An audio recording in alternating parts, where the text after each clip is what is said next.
여호와 하나님이 아담을 부르심에 그에게 이르시되 내가 어디 있느냐 이르되 내가 동산에서 하나님의 소리를 듣고 내가 벗었으므로 두려워하여 숨었나이다. 이르시되 누가 너의 벗었음을 내게 알렸느냐 내가 내게 먹지 말라 명한 그 나무 열매를 내가 먹었느냐. 아담이 이르되 하나님이 주셔서 나와 함께 있게 하신 여자 그가 그 나무 열매를 내게 주므로 내가 먹었나이다. 여호와 하나님이 여자에게 이르시되 내가 어찌하여 이렇게 하였느냐. 여자가 이르되 뱀이 나를 꿰므로 내가 먹었나이다. 여호와 하나님이 뱀에게 이르시되 내가 이렇게 하였으니 내가 모든 가축과 들의 모든 짐승보다 더욱 저주를 받아 배로 다니고 살아있는 동안 흙을 먹을지니라. 아멘. 세상을 말씀으로 창조하신 하나님은 말씀이 아니라 흙을 빚어서 인간을 만드셨습니다.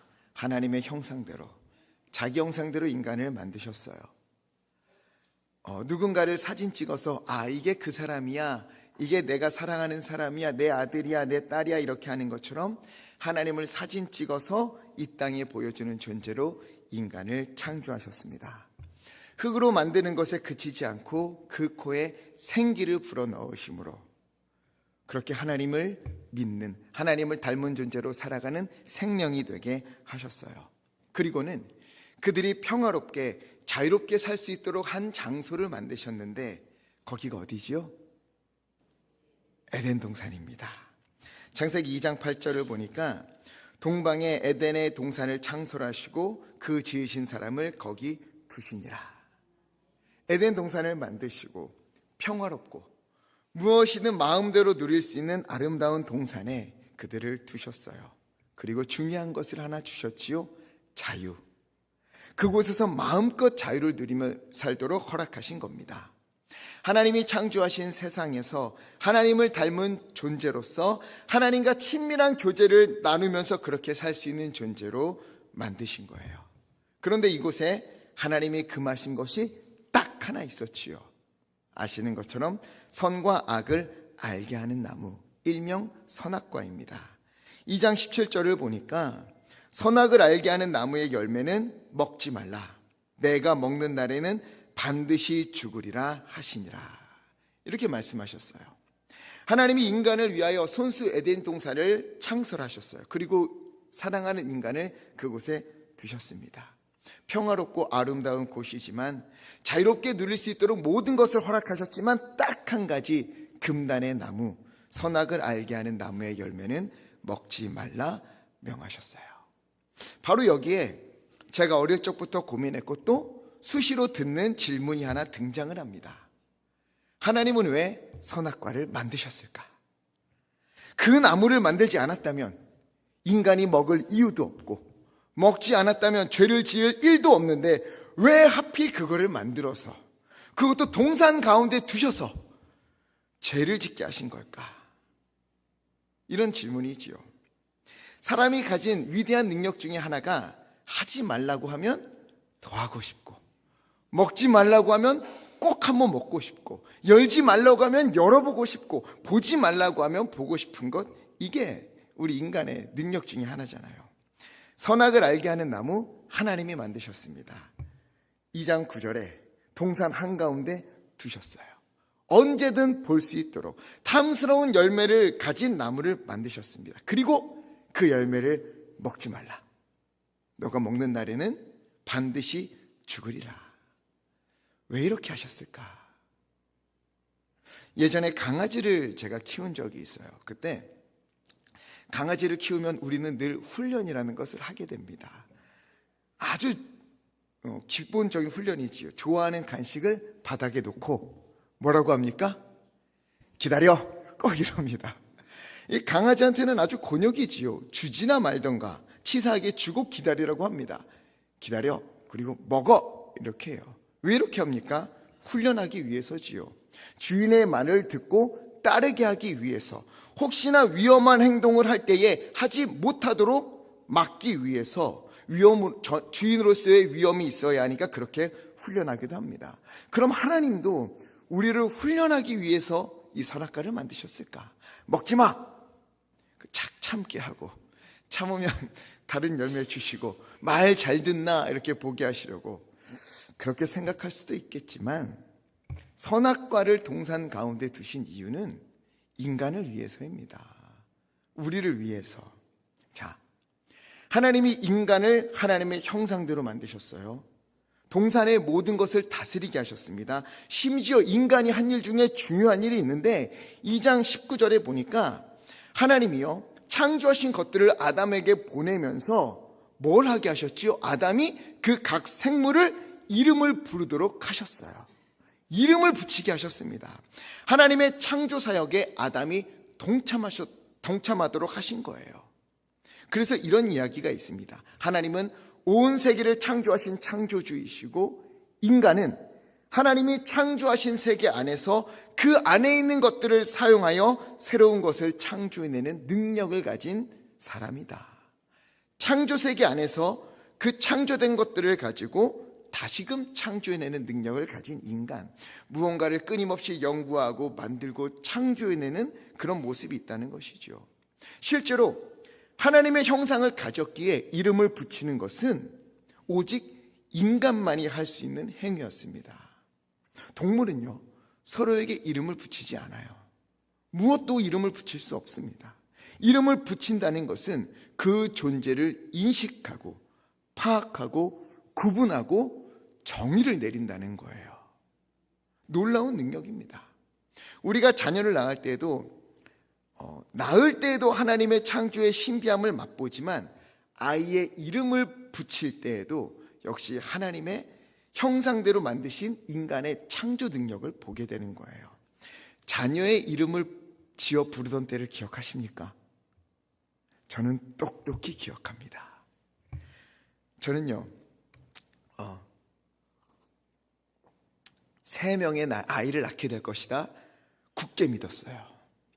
그러던 중에 2015년 송구 영신 예배를 드릴 때 찬송을 부르다가 아직 하나도 태어나지 않았을 그때 태어날 아이들의 이름을 정했습니다. 그때 찬송이 시온의 영광이 빛나는 아침, 이거였어요. 아, 시온 영광 빛나, 이거다. 임시온, 임영광, 임빛나. 그래서 매년 한 해가 지나가고 새로운 한 해가 오는 그때에 우리 아이들의 이름을 대한민국의 모든 성도님들이 축복해 주도록 하자. 이게 제 꿈이었습니다. 그래서 첫째 아이를 낳았어요. 주저없이 시온이라고 불렀습니다. 그리고 둘째를 낳았어요. 둘째를 낳기 전엔 당연히 남자라고 생각했습니다. 왜 이름까지 지었잖아요. 야, 우리 영광이 이제 나오겠구나 했는데 알고 보니까 여자아이인 거예요. 야, 이거 어떡하나.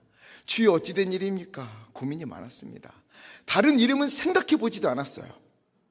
그러다가 성경을 또 보다가 이런 아이가 되었으면 좋겠다 하고 이름을 지었습니다. 세아. 이름으로는 히브리어로 쉐아르, 이거예요. 그 뜻이 뭐냐? 뒤에 남겨두다, 남은 자다, 이런 뜻을 가지고 있어요. 세상이 아무리 악해지고 또 무너지고 악으로 물들어도 하나님은요, 구원의 때를 위해서 남겨둔 사람들이 있습니다. 노아가 그랬잖아요. 또 엘리야 때에 하나님이요, 우상에게 절하지 않은 7,000명을 남겨두셨습니다. 하나님의 구원의 때를 위해 남겨두신, 하나님의 뜻을 품고 신실한 그리스도인의 신앙을 가진 하나님의 증인이 되어라. 남겨둔 자, 남은 자, 쉐아, 이렇게 이름을 지어주었어요. 이처럼 이름을 지어 부르는 것은요, 그 존재를 인식하고 의미를 부여하는 일이에요. 하나님의 창조 사역과 일맥상통하는 일입니다. 그러다 보니 어떻게 되겠습니까? 아담이요, 오는 모든 생물들, 하나님이 보내주신 모든 생물들을 인식하고 파악하고 의미를 부여하여서 이름을 붙여주었어요. 그러다 보니까 동산이 다 내 것이고 동산 안에 있는 생물의 이름을 붙인 것도 다 나고, 그럼 결국에 어떻게 되죠? 내가 하나님과 다를 게 뭐지? 인간이 스스로 하나님이라고 착각하게 될 염려가 있는 거예요. 그래서 하나님이 딱 선을 그으셨습니다. 모든 것을 다 가지고 모든 것을 다 할 수 있고 또 이름도 붙여주는 창조적인 사람이지만 동산 한가운데 있는 금단의 나무, 그 선악을 알게 하는 열매를 보는 순간 깨달으라는 거예요. 아, 먹지 말라고 하셨지. 하나님과 나는 다르다. 하나님은 이 세상을 창조하셨고 나를 만드셨고 모든 것을 허락하셨지만 나에게 금지하신 것이 있었지, 이 선악과. 하나님과 다를 바 없다고 착각할 만큼 모든 것을 누리게 되면, 많은 것을 스스로 하게 되면 교만해질 것을 아시고 안전장치로 선악을 알게 하는 나무를 두신 겁니다. 그래서 하나님은 인간에게 선악과를 보게 하시고 가운데 두셔서 또 먹지 못하게 하심으로 사람이 스스로 세상의 모든 것을 마음대로 할 수 있을 것 같으나 그렇지 않다는 것, 하나님이 금하신 것이 있다는 것, 그러니 나도 하나님께 속해 있다는 것을 기억하도록 하신 것입니다. 선과 악을 알게 하는 나무를 심으신 후에 아담을 야, 너 이거 먹나 안 먹나 내가 볼 거야 이렇게 시험하신 것이 아니라 하나님과 나 사이에 결정적 차이가 있다는 것, 하나님은 창조주시다, 나는 피조물이다, 끊임없이 인식할 수 있도록 동산 가운데 심어 놓으신 거예요. 이것마저 없으면요, 인간은 하나님을 인식하는 것을 잊어버릴 위험이 많습니다. 그래서 우리는요, 선악과만이 아니라 하나님이 우리에게 하지 말라고 하신 것들 성경에서 보잖아요. 죄를 멀리하고 우상을 멀리하고 하신 그 말씀, 이것을 기억하면서 죄 같은 것이 나에게 다가올 때, 우상이 될 만한 것이 내게 다가올 때 이 말씀을 기억하면서 멀리하는 것, 이것이 바로 우리의 믿음의 행동이요, 하나님에게 내가 속해 있다는 것을 인정하면서 사는 믿음의 걸음인 것입니다. 먹으면 죽는다, 그래도 먹을래? 이러한 협박이 아니라 하나님 기억하면서 살라고, 하나님 인정하면서 살라고, 믿음의 길을 걸으라고 외치시는 하나님의 애끓는 외침인 거예요. 또한 우리가 하나님이 그러시잖아요. 이 백성은 내가 나를 위하여 지었나니 나의 찬송을 부르게 하려 함이라. 우리가 찬송할 때, 하나님이 나한테 찬송을 부르라고 하셨지, 하나님께 예배하라고 하셨지, 하나님께 기도하라고 하셨지, 예물을 드리라고 하셨지, 헌신하라고 하셨지, 이것을 우리가 할 때마다 기억하는 거예요. 우리의 삶에서 하나님이 살아계시지, 나를 인도하시지, 하나님과 나는 결정적으로 차이가 있지, 나는 하나님께 속해 있지, 이것을 기억하면서 사는 겁니다. 이걸 놓치면은요, 우리가 이러한 믿음의 행동에 타협하게 된다면 우리는요, 오늘날 선악과를 따먹는 것과 별반 다를 게 없는 거예요. 하지 말라고 한 것을 하게 되는 것이고 하라고 한 것을 안 하게 되는 거예요. 하나님이 허락하시는 것, 또 하나님이 허락하지 않으신 것, 이건 모두 우리를 위한 것입니다. 하나님은 오늘도 우리를 생명의 길로 인도하고 계시는 거예요. 모든 상황 속에서 하나님의 살아계심을 기억하고 찬송하기를 간절히 부탁을 드립니다. 자, 그런데 아시는 것처럼 안타까운 일이 벌어집니다. 어느 날 뱀이 여자에게 찾아왔어요. 3장 1절을 보니까 함께 읽겠습니다. 시작. 그런데 뱀은 여호와 하나님이 지으신 짐 중에 가장 간교하니라.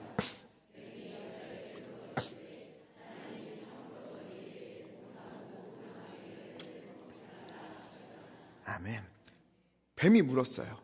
하나님이 참으로 너희에게 동산 모든 나무의 열매를 먹지 말라 하시더냐? 정말 간교하지요. 간사하고 교활합니다. 모든 나무의 열매를 먹지 말라 하시더냐? 보면은요, 뱀은 선악, 이 단어를 한 번도 꺼낸 적이 없어요. 뱀은 선악과의 존재를 이야기한 적도 없어요. 선악을 알게 하는 나무를 먼저 말하지 않습니다. 모든 나무의 열매를 먹지 말라고 하시더냐? 물었어요. 뱀은 물은 것뿐이에요. 그럼 선악과는 누가 말한 겁니까? 2절과 3절을 보니까 여자가 뱀에게 말한 거예요. 동산 나무의 열매를 우리가 먹을 수 있으나 동산 중앙에 있는 나무의 열매는 하나님의 말씀에 너희는 먹지도 말고 만지지도 말라, 너희가 죽을까 하노라 하셨느니라. 여자가, 하와가 대답을 한 겁니다. 그런데 요상하게 바꿔서 대답을 하지요. 창세기 2장 17절을 보면 선악을 알게 하는 나무의 열매는 먹지 말라, 내가 먹는 날에 반드시 죽으리라. 먹는 날에 반드시 죽으리라 하나님이 말씀하셨는데 하와는 어떡합니까? 먹지도 만지지도 말라. 그러면 죽을까 하노라. 하나님의 말씀을 애매모호하게 이야기했습니다. 이 대답을 보면 하와는 이미 하나님에 대해서, 선악과에 대해서 약간 의문을 품고 있었던 것 같아요. 본래 죄는 이렇게 다가옵니다. 죄는요, 내가 죄다, 나야말로 죄다 이러면서 무섭게 다가오지 않아요. 왜? 무섭게 다가오면 누구나 죄인 줄 알아요. 그러면 다 도망가지요. 그럼 숨습니다. 죄를 멀리하게 됩니다. 거부하게 돼요. 그래서 죄는요, 달콤하게 또 의문을 가지고 다가옵니다. 우리가 죄라는 것을 지을 때 여러분 당당하게 죄 짓습니까? 아니지요. 물론 때때로 그렇게 하는 분들이 있어요. 그러나 대부분은 혹시나, 혹시 이러면서 죄를 지어요. 특히 주변에 이렇게 부추기는 분들이 있어요. 괜찮아, 괜찮아. 에이, 이 정도는 괜찮아. 에이, 내가 눈 감아줄게. 내가 모른 척 해줄게. 괜찮아. 다들 그렇게 살아. 내가 보니까 저쪽 교회 장로님, 권사님들 다 그러고 살더라. 잘만 살던데 이러면서 다가와요. 그래도 되나? 그래도 문제가 없나? 이 정도는 괜찮나? 다른 교회 장로님들도 그래? 권사님들도 그래? 이렇게 다가와요. 이 정도는 괜찮지 않을까? 이 정도는 양호한 것 아닐까? 에이, 하나님이 이 정도 가지고 뭘? 이렇게 다가와요. 그런데 그 죄를 범하는 것을 보면서, 아무 일도 없는 것을 보면서, 괜찮구나. 죄 지어도 괜찮구나. 그러면서 점점 더 용감하게 죄를 짓게 되는 겁니다. 전승에 의하면 오늘 하와도 그랬다고 해요. 분명 하나님은 먹지 말라고 하셨어요. 반드시 죽을 것이다 말씀하셨는데 하와는 먹지도 만지지도 말라 이렇게 말했잖아요. 그래서 뱀이, 이건 전승입니다. 성경이 아니라 그냥 내려오는 이야기예요. 그냥 이런 이야기도 있구나 하고 들으세요. 그래서 뱀이 어떻게 하냐면요, 하와의 말을 듣고 옳다구나, 걸렸구나. 그리고 어떻게 하냐면요, 선악과에게 다가갔대요. 그리고 선악과를 싹 만지는 겁니다. 먹진 않아요. 만진 다음에 어떻게 하느냐? 나 만졌는데 괜찮지? 아무렇지도 않잖아. 먹어봐. 너 죽지 않아. 내가 안 죽는 것처럼 너도 죽지 않아. 3장 4절과 5절 말씀, 너희는 결코 죽지 않을 것이다. 내가 만져도 죽지 않는 것처럼 너는 먹어도 죽지 않을 거야. 오히려 너희 눈이 밝아져 하나님과 같이 될 것이다. 너 잘 될 거야. 이렇게 말했다는 거예요. 생각해보면 그럴듯한 말이기도 해요. 그렇죠? 전승입니다. 어쨌든 하와는 뱀의 유혹에 솔깃해져서 급기야 그 열매를 따먹고 맙니다. 혼자 먹지 않았어요. 6절 말씀에 여자가 그 열매를 따먹고 자기와 함께 있는 남편에게도 주고 함께 먹었다. 이렇게 되어 있어요. 혼자 죄를 지을 때는 은밀하게 죄를 짓지만 죄를 짓는 사람이 다수가 되면은요, 대범해집니다. 하와는요, 아담과 함께 죄를 지으며 대범하게 아담을 끌어들여서 공범자가 되어서 죄를 범하고 맙니다. 자, 이제 중요한 게 나와요. 하나님은 말씀하셨죠. 너가 그거 먹으면 죽을 거야. 근데 하와도 먹었어요. 아담도 먹었어요. 어떻게 됐을까요? 죽었을까요? 이상하지요. 죽는다고 했는데 3장 7절에 보니까 그들은 죽지 않았고 오히려 이에 그들의 눈이 밝아져. 뱀이 말한 것처럼 눈이 밝아졌어요. 안 죽었어요. 뱀의 말처럼 눈까지 밝아졌어요. 강교한 뱀이 거짓말한 것 같지만 정말 신기하죠. 뱀은 거짓말한 적이 없어요. 하와에게 물어봤을 뿐이고 실제로 하와와 아담은 죽지 않았어요. 눈이 밝아졌습니다. 이게 어찌 된 일인가? 하나님은 죽는다고 하셨는데 왜 안 죽었지? 이게 신기하잖아요. 그럼 금방 죽었나? 창세기 5장 5절을 보면은요, 그는 930세를 삽니다. 굉장히 장수예요. 엄청나게 장수했습니다. 선악과를 먹고 바로 죽었으면 야 진짜 그렇구나 할 텐데 오히려 눈은 밝아졌고 930년을 살았어요. 야 이게 뭘까? 그렇죠? 눈이 밝아지고 장수하면 복 받는 것 아닌가? 저주가 아니라 이렇게 생각할 수 있지만 그렇지가 않습니다. 이때부터 인간은 죽을 운명을 가진 존재, 흙으로 돌아가는 죽음을 향해 걸어가는 존재가 되었다는 거예요. 특히 이것을 유대 랍비들은 어떻게 해석하냐면 성경에 이런 말씀이 있지요. 죽기는 하루가 1000년 같고 1000년이 하루와 같다. 그러면서 이렇게 해석을 해요. 930세를 살고 죽었으니 1000년을 못 채웠죠. 죽기는 1000년이 하루 같다.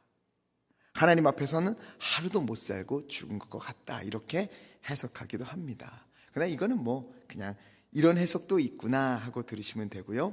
중요한 거는 이전에는 하나님과 함께하는 존재였다면 결정적으로 달라진 게 뭐냐? 이제는 죽음을 앞에 두고 매일매일 생명이 아니라 하나님을 향하여 가는 게 아니라 죽음을 향해 가는 그런 존재가 되었다는 겁니다. 하루하루 살아갈수록 조금씩 더 죽음에 가까워지는 존재가 되었다. 이렇게 해석을 하는 것이지요. 하나님은요, 우리가 실수를 했다고 해서 죄를 범했다고 해서 바로 벌하거나 죽음을 주시는 그런 분이 아닙니다. 하나님은 사랑의 하나님이시고 생명의 하나님이시지요. 언제든 어느 때이든 우리가 살기를 바라십니다. 오죽하면 하나님은요, 예수님을 보내주셔서 십자가를 대신 지게 하시고 우리를 대신하여 죽게 하셨겠습니까? 왜요? 우리를 살리시려고. 내가 죽을 거야, 너 반드시 죽을 거야. 하나님의 이 외침은 우리를 살리시기 위한 표현이었던 거예요. 저도 가끔 예전에 부모님께 이런 소리 많이 들었어요. 이 썩을 놈, 나가 죽어라. 우리 어머니 아버지가 진짜 죽으라고 하시는 이야기입니까? 아니지요. 잘 되라고, 바른 길 가라고, 너 지금 정신 차리라고 그렇게 말씀하시는 것이죠. 하나님도 마찬가지예요. 살라고, 죽음의 길로 가지 말라고, 제발 돌아오라고, 죽음을 향해 걸어가는 존재가 되지 말라고, 회개하라고, 내게 돌아오라고 말씀하시는 거예요. 하나님이 우리에게 엄하게 말씀하시는 것은, 또 시간을 주시는 것은 돌아올 시간을 주시는 것이고 회개할 기회를 주시는 것입니다. 자, 그런데 말씀해 보니까 아담과 하와에게 큰 변화가 찾아옵니다.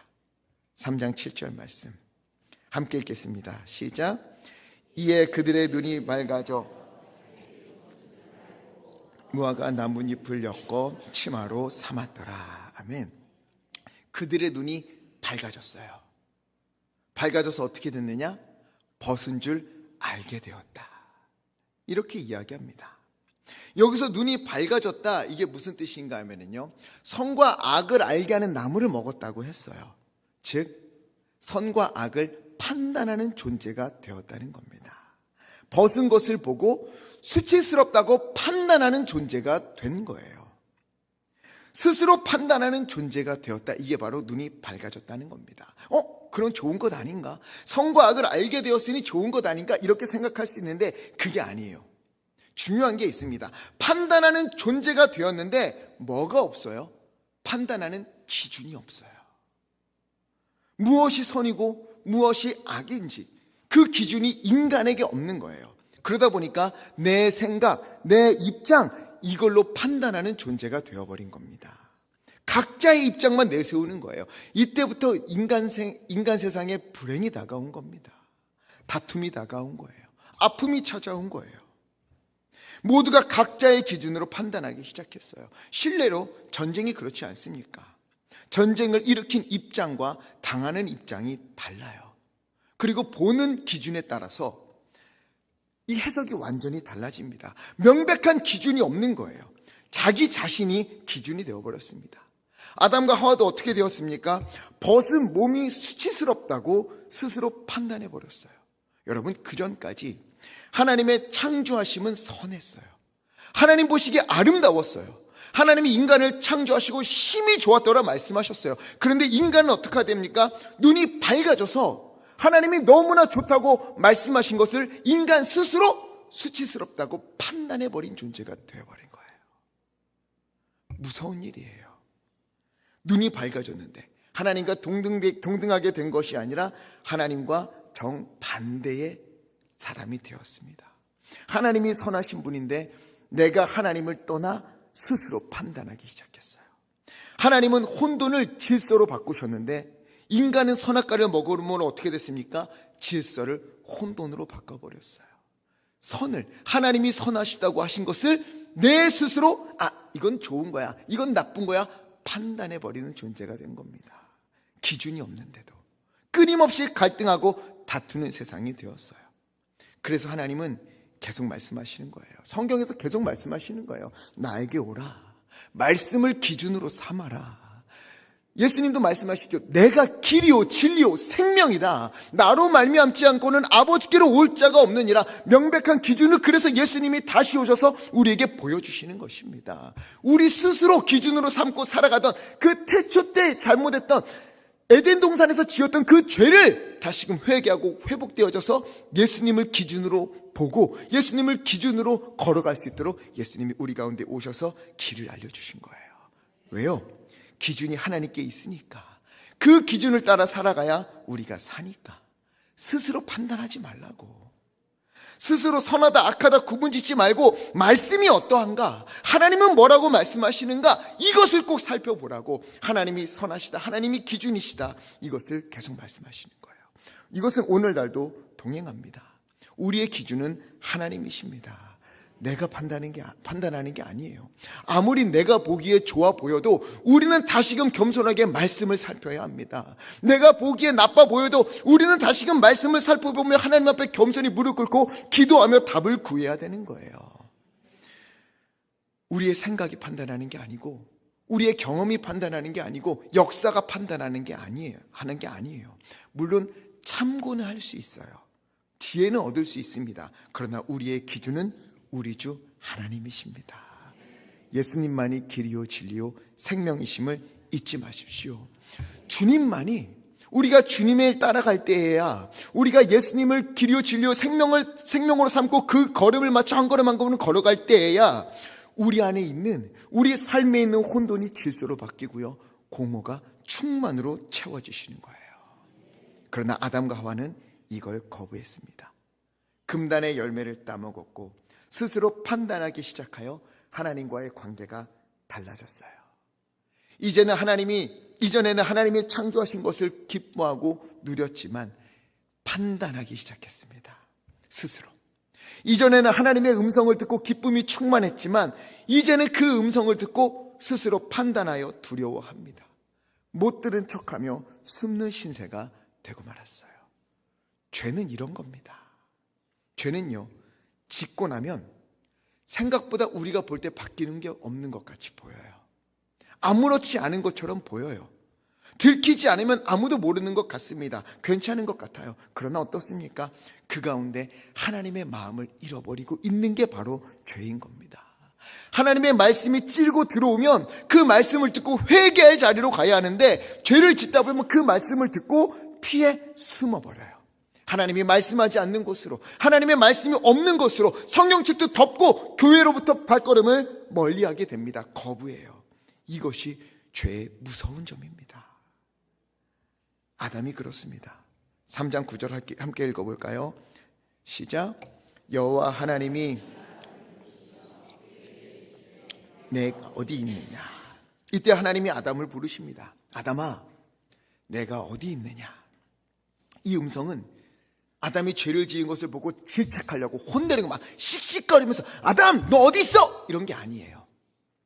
이 목소리는 화난 목소리가 아니라 안타까운 목소리, 가슴 아픈 목소리예요. 왜?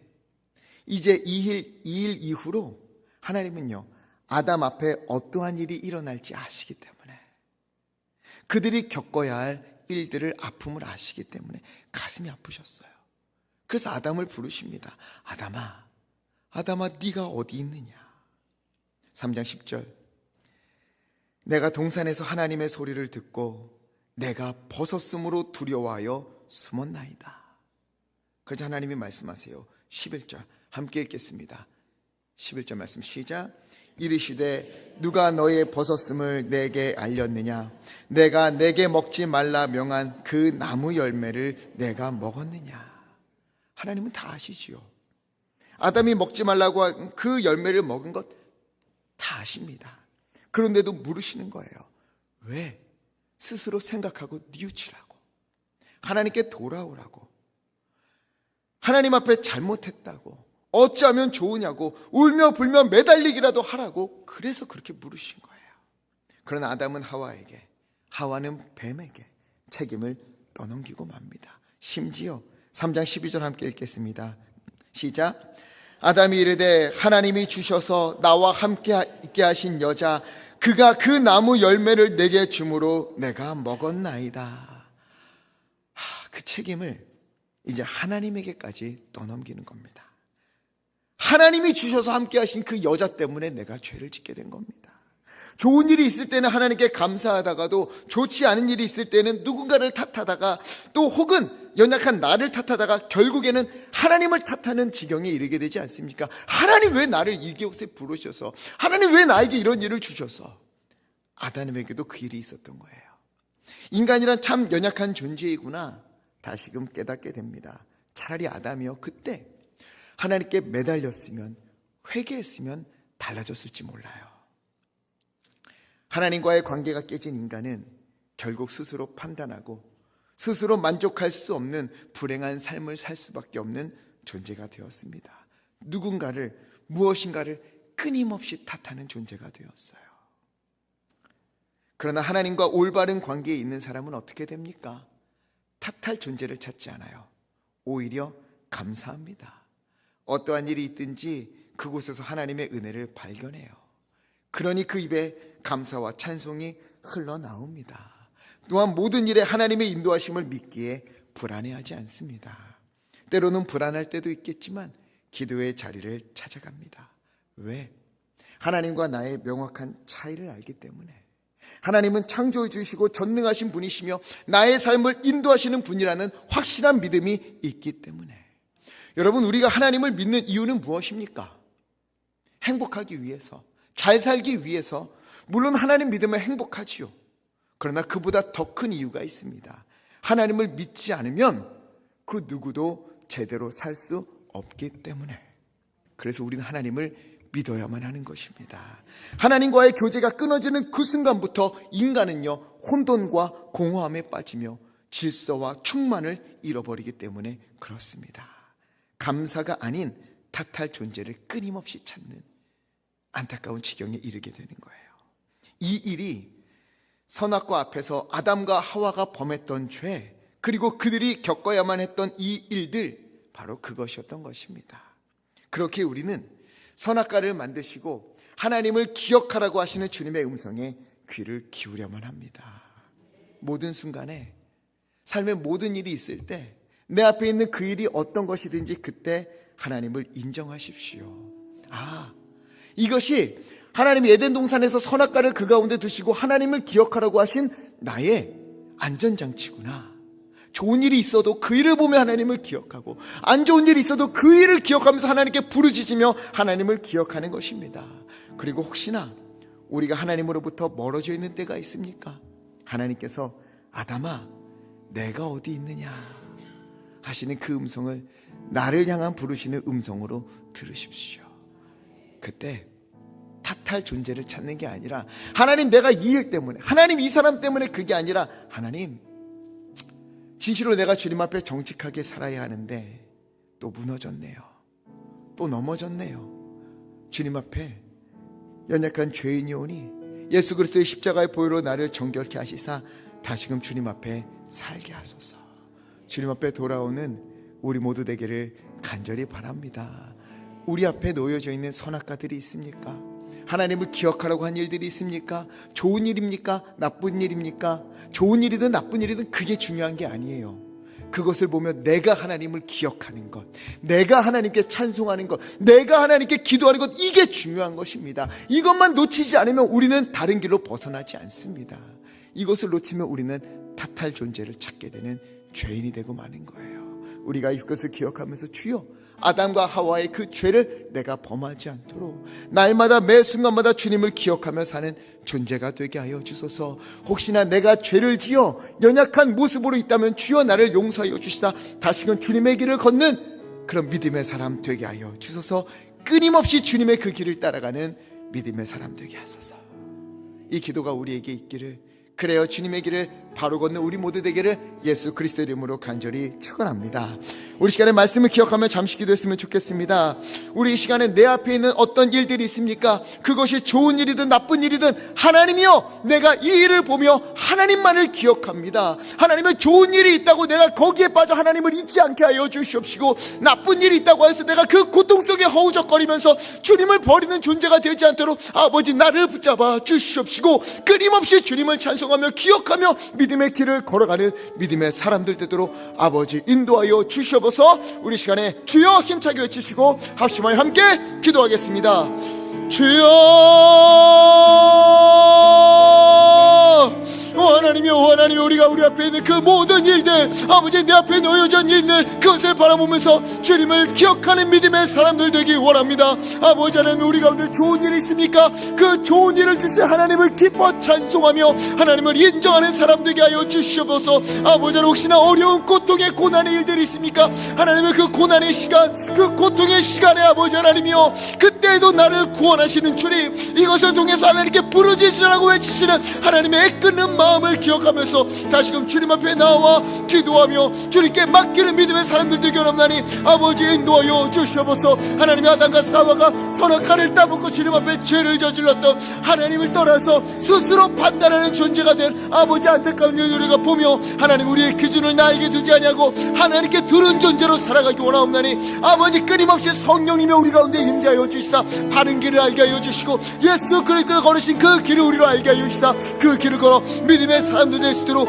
아버지 인도하여 주시옵소서. 우리를 치장하여 주시옵시고 주님의 사람 되도록 아버지 인도하여 주시옵소서. 주님, 사랑과 은혜가 많으신 아버지 하나님, 우리 앞에 놓여진 일들, 그것이 좋은 일이든 나쁜 일이든 그 일들을 바라보면서 오직 하나님만을 기억하는 사람 되기 원하옵나니 우리를 붙잡아 주시옵소서. 좋은 일이 있을 때에는 나에게 은혜를 주신 하나님을 기억하고, 혹시나 고통 가운데 고난 가운데 있다면 하나님께 부르짖으라 이 음성을 듣고 주님께 기도의 자리로 나아가는 그런 그리스도인 되기 원하옵나니 아버지 인도하여 주시옵소서. 또 하나님이여, 아담과 하와가 선악과를 따먹고 자기 스스로 선악을 판단하게 된 것처럼, 판단하는 존재가 된 것처럼 아버지 그런 연약한 사람이 되지 않도록 우리를 붙잡아 주시사 길이요 진리요 생명 되신 예수 그리스도만을 바라보며 걷는 믿음의 사람들 되게 원합나니 주여 우리 가운데 임재하여 주시옵소서. 성령으로 충만히 임재하여 주시사 하나님의 말씀을 날마다 보고 깨닫게 하여 주시옵시고, 그것을 내 삶으로 가져와 그 걸음을 걷는 믿음의 사람들 되기 원하옵나니 주여 성령의 충만함을 우리 가운데 허락하여 주시옵소서. 주님의 길을 걷는 아버지 우리 예강교회 되도록 아버지 인도하여 주시옵시고, 그 가운데 주신 하나님의 놀라운 평화와 은혜가 우리 가운데 넘치도록 주여 더하여 주시옵소서. 예수 그리스도 이름으로 간절히 기도하옵나이다. 아멘.